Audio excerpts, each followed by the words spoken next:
ఈ స్కూళ్ళు కాలేజీలకు పోతోళ్ళైనా ఆఫీసులకు పోయేటోళ్ళైనా ఇంట్లో ఉండి పనులు సగబెట్టే అక్కలైనా పొద్దుగాలనే ఇంత నాష్ట చేయాల్సిందే. ఇక కొందరు ఇడ్లీ గుమ్మితే కొందరు దోశలు కాయిచేస్తారు, ఇంకా కొందరు పూరీలు వడలు ఇట్లా ఎవ్వరికి నచ్చిన టిఫిన్ వాళ్ళు చేస్తారు.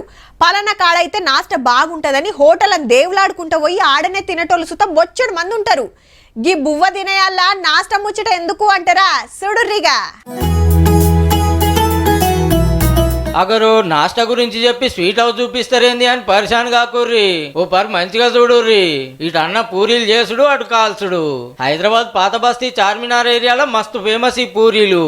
నిన్ని ఆల్టి సంది కాదు, 125 ఏండ్ల నడవబట్టి ఈ బంగుళాలనే 100 ఏళ్లకు మీద అవుతుందంటే చూడుర్రిగా. ఈ కాకొల్ల తాత ముత్తాతల నుంచి నడిపిస్తుర్రు స్వీట్ షాపు. పేరు సునీల్ కుమార్ శర్మ. मैं 6 जनरेशन हूँ. मेरा लड़का आकाश शर्मा वरुण शर्मा जो है 7 जनरेशन है. मेरे గ్రాండ్ ఫాదర్ స్టార్ట్ కరేది. కాక కొడుకులను కలుపుకుంటే 7వ తరం అన్నట్టు. మరి గంతగానం ఏమున్నది పూరీలా అంటారా? నేతి పూరీలు అంటే నూనెకు బదులు నెయ్యిలో కాలుస్తారన్నట్టు. ఇక రేట్ సుతా గట్టిగానే ఉంటది. మరి ప్లేట్ 70 రూపాయలే. చార్మినార్ అందాలు చూస్తానికి వచ్చిన వాళ్ళు ఎనుకులాడుకుంటూ వచ్చి మరీ నాస్టా చేసిపోతారట. ఫేమస్ ఉంది కాబట్టి ఇక్కడికి వచ్చి మేము తింటాము, ఎప్పటికి వస్తూనే ఉంటాము.